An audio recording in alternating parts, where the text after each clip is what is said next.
JaMeesia Ford, she owns this track, 2 NCAA titles. This week, a freshman broke a record that stood for 7 years, running the 5th fastest 100 meters ever, right here at Hayward Field. Saturday, Ford steps onto that same track, the defending champion, the hometown legend. But this time, everything feels different. Can she answer back? Hayward Field has been very good to JaMeesia Ford. 2 years ago, the South Carolina sprinter won her first national title. At the 2024 NCAA Indoor Championships in Boston, she crossed the line first in the 200 meters, running 22.34 seconds as a freshman. The following spring, Ford proved she belonged among the very best in the country. At the 2025 SEC Outdoor Championships, she swept both sprints. She won the 100 meters in 11.055 seconds, edging Tima Godbliss by just 1,000th of a second, then broke the meet record in the 200 meters with a time of 22.01 seconds. For that performance, Ford earned the SEC Commissioner's Trophy and was named the conference's Outdoor Women's Runner of the Year. Just weeks later, Ford came back to Hayward Field for the Outdoor National Championships, and the track gave her something even bigger. In the semifinal round, she ran a personal best of 10.87 seconds in the 100 meters, the 6th fastest time ever by a college sprinter.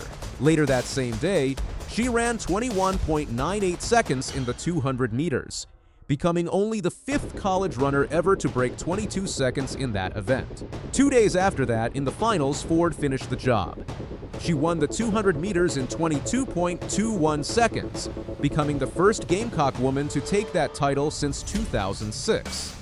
She also finished second in the 100 meters, the first South Carolina woman to score points in that event since 2011. For South Carolina track and field, Hayward Field is not just another stadium. It is the place where their sprinter became a national champion. It is the place where she ran the 2 fastest races of her life. And this week, it is the place she walks back into, carrying the title of defending 200-meter champion. But this season has been nothing like the one before it.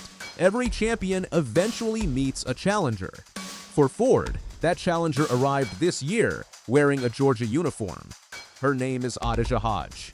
Before she ever set foot on a college track, Hodge had already competed at the World Championships in 2023 and the Olympic Games in 2024, representing the British Virgin Islands. In 2026, she became a redshirt freshman at the University of Georgia, and almost immediately, she became a problem for everyone in the 200 meters.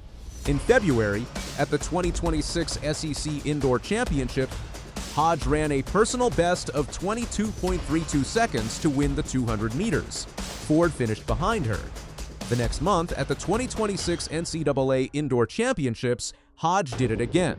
She ran 22.22 seconds to win the national title, beating the rest of the field by more than 0.3 of a second. Ford finished 4th, running 22.74 seconds. For 2 championship meets in a row, the 200 meters at the highest level of college track did not belong to Ford anymore. By the time outdoor season arrived, Hodge had not lost a single 100 or 200 meter final all year.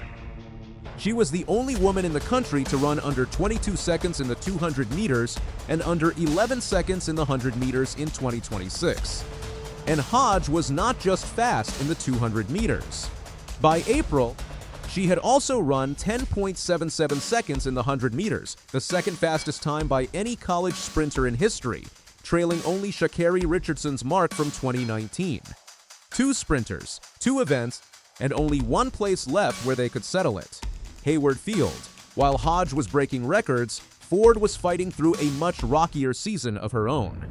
At the 2026 SEC Outdoor Championships in May, the same meet Ford had swept the year before, something unusual happened. She did not score points in the 100 meters. She did not score points in the 200 meters either. For the first time in her college career, both of her signature sprints ended outside the scoring positions. Instead, Ford scored in the 400 meters, finishing 4th with a time of 50.44 seconds. Her own teammates picked up the points in the sprints that day. Alexis Brown won bronze in the 100 meters, running 11.09 seconds, The Gamecock women still finished 4th overall at that meet, their best team result since 2006. But for a runner who had swept both sprint titles at that same championship just 1 year earlier, missing the podium in her best 2 events was a strange result. College track gives every athlete a second chance, and 2 weeks later, Ford took hers.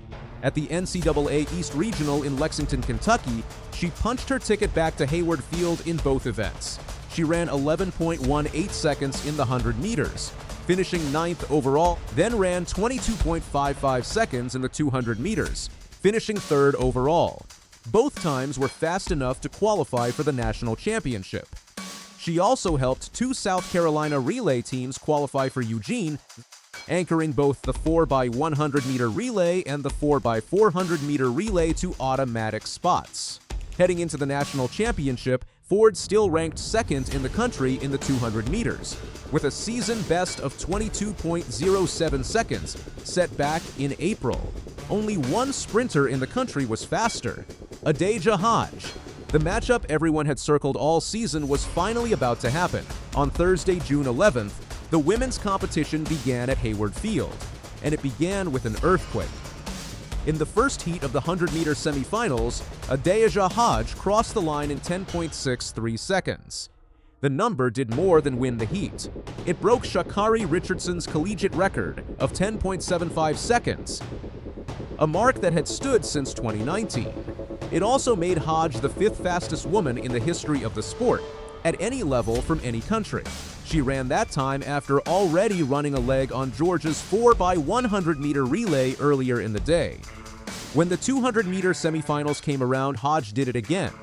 She ran 21.96 seconds, the fastest qualifying time of anyone in the field heading into Saturday's final.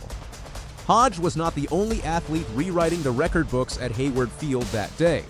In the pole vault, Washington's Amanda Mole cleared 4.84 meters, setting a new collegiate record and taking the national title ahead of her own sister, Hannah Mole, the reigning indoor champion. In the men's hurdles, Auburn's Jacob Tharp ran a world record time of 12.75 seconds in the 110-meter hurdles semifinals. Hayward Field has hosted these national championships 17 times, but rarely has it felt this loud this early in the week. This is the track Ford is walking back onto for Saturday's finals. Not a quiet stage, not a routine championship. A track where records keep falling, and where the sprinter chasing her 200-meter crown just ran the fastest 100 meters by a college athlete in history. With the fastest 200-meter qualifying time still to come, Saturday is finals day at Hayward Field. Ford will step onto the track in the same 2 events that defined her run here 1 year ago, the 100 meters and the 200 meters. In the 200 meters, she carries the title. In the 100 meters, she carries the memory of a silver medal. But the fastest qualifying times into both finals now belong to someone else.